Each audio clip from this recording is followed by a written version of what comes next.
Welcome to the Integrated Schools Podcast. I'm Andrew, a white dad from Denver, and this is saying goodbye to Season 5.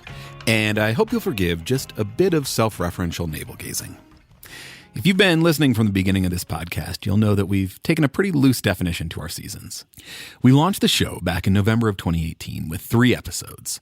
An introduction, a conversation with a family who had chosen an integrating school for their kids, and an interview with Margaret Hagerman, author of White Kids Growing Up with Privilege in a Racially Divided America. We had no idea what we were getting ourselves into. And after 9 episodes, including conversations about sacrificing your kid on the altar of social justice, being the only one, and speaking with integration skeptic Chris Stewart, we were exhausted. So we decided to take a break. About 6 weeks later, we returned to start Season 2. We talked about why our choice matters, how to take back the playground. We talked to Dr. Elizabeth McCrae about white women and the politics of white supremacy. We talked to David Kirkland. We talked about dual language and gifted and talented in public schools and private money. And after 8 more episodes, we again were in need of a break. We came back with Season 3, a 6-part series commemorating the 65th anniversary of the Brown v. Board decision called The Stories We Tell Ourselves. It featured scholars and parents and was a reflection on what the legacy of Brown means in this current context. Over the summer of 2019, we dropped in with a few bonus episodes, but mostly we were focused on our first narrative series, Between We and They. It was a 5-part story of one family's choice about where to send their kids to school and the impact that had both on their family and their community. That was Season 4. And then, all the way back in November of 2019, we kicked off Season 5. We talked about gentrification, helicopter parenting, faith and family, and the idea of building a movement of 3.5% of white underprivileged families willing to take a new approach to school integration. And then, on December 30th, tragedy struck. My friend, my co-host, and the Integrated Schools founder, Courtney, was struck by a car and killed. And to be honest, I wasn't sure how we were going to move forward. But the Integrated Schools family joined together and, with Courtney's vision guiding us, persevered. I had 2 interviews that Courtney and I had recorded that we hadn't yet released, and so we started there to keep Season 5 going. We talked about reparations and school ratings. And then Allie from Seattle co-hosted with me for an interview with Matt Barnum from Chalkbeat. It was the first interview I had done without Courtney, and with Allie's help, I saw the possibility of continuing, of moving this podcast forward. I talked to a couple of moms about how to think about choosing a school informed by our values, our privilege, and our responsibility. And that episode, the 9th of Season 5, was released on March 18th, just a few days into the lockdowns from COVID. We had planned to take a break and end Season 5 mid-spring, but COVID brought up so many questions and issues that we felt we had to address them. I was joined by Anna from LA as a co-host for a great conversation with Garrett Bucks about how we work to build community and what lessons we want our kids to learn while being so isolated.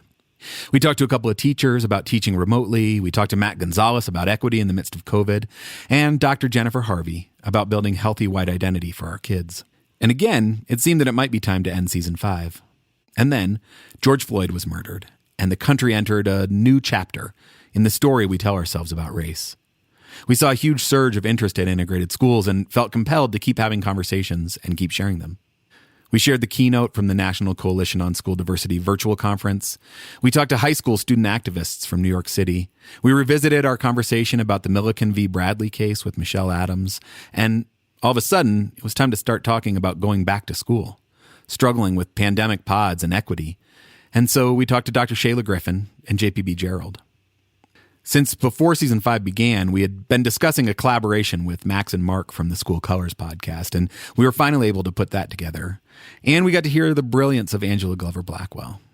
And, well, there's no way to take a break when you get the opportunity to interview a congressman. So we did the Representative Bobby Scott episode. And finally, Molly co-hosted with me for a conversation about family and community engagement and how we can do that better with Dr. Ann Ishimaru. And while I'm sure there are things on the horizon that could feel like tectonic shifts, and while I'm sure they will impact anti-racist school integration, we think it's finally, after 22 episodes, time to end Season 5 and take a little break. Many are surprised to learn that this is all volunteer work. From the interviewing and the editing to the transcript and the promotion, it is quite a lot of work. So we're going to take a break for a bit. We'll likely drop a bonus episode or 2 along the way, and we'll be working on new episodes for Season 6, talking about middle school, getting back to some parent conversations, and I'm sure the world will have shifted again in ways we can't expect and that we'll want to talk about. But for now, it's time to say goodbye to season 5. If I'm being honest, I think one reason season 5 is still going is that it feels a bit like a lifeline to the past. When the season started, Courtney was alive. COVID hadn't begun. The world felt a bit more stable, a bit more predictable. And letting go of that lifeline is a bit scary. But it's time. We'll rest, we'll rejuvenate, and we'll come back soon. But before we leave, I know you don't come here for political punditry, but I would be remiss if I didn't use this small platform that I have to encourage you to vote. Please, make a plan, do it early, and be certain that your voice is heard. I would also be remiss if I didn't thank a few people. The Integrated Schools team who have all stepped up to help with the podcast, helping me think through topics, providing feedback on episodes, and assisting with artwork, promotion, transcripts. It's been invaluable. Additionally, the leadership team that has stepped up to guide Integrated Schools in Courtney's absence has inspired me deeply. Allie, Molly, Bridget, Anna, and Stefan, whose wisdom and guidance has both pushed and pulled us out of the darkness. This team has leaned into Courtney's vision and grown this organization in ways that she could have only dreamed.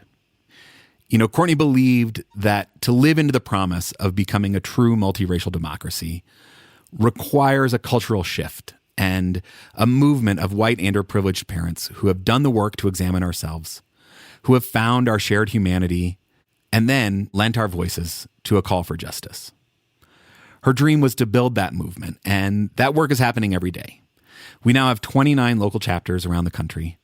Our Facebook community has grown to over 1,700 people and continues to be an inspiring refuge on the internet of kind, compassionate conversation where people are heard, given grace, and encouraged to grow. Our quarterly book clubs have seen record attendance, providing space to build community and reflect. We just announced our next book club in Indigenous Peoples' History of the United States for young people, and that will be happening at the beginning of December, so be sure to check the website for details. And all this work continues to be driven by the volunteer labor of a beautiful collection of committed people from around the country. That said, this work is not without costs, and we are incredibly grateful to everyone who supports our work through one-time or recurring donations. So as we close out this season of 22 episodes of conversations that you have hopefully found helpful, we'd like to ask for your support.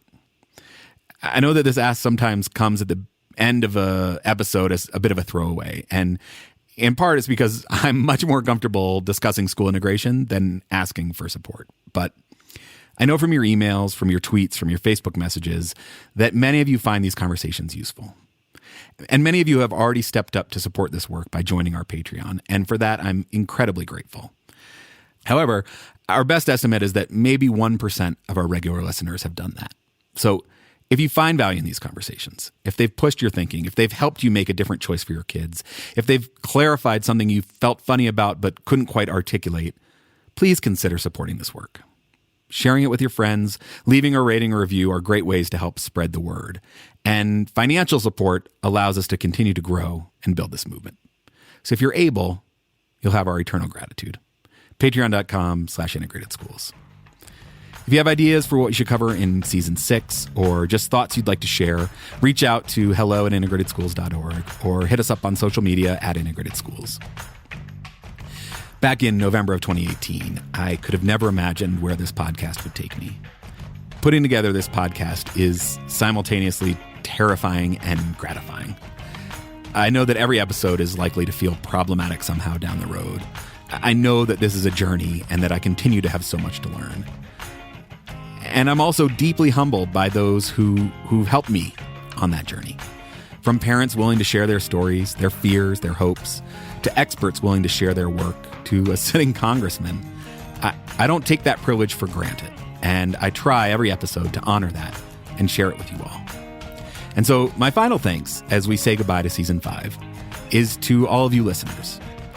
In these tumultuous times, knowing that you're out there, willing to join us in conversation, willing to challenge notions of good and bad schools, of what it means to be a good parent, and willing to think about what the future might hold, if we can do school integration in a better way, is what keeps me going. So, thank you. It is truly an honor to be in this with you, as I try to know better and do better. Now, go vote.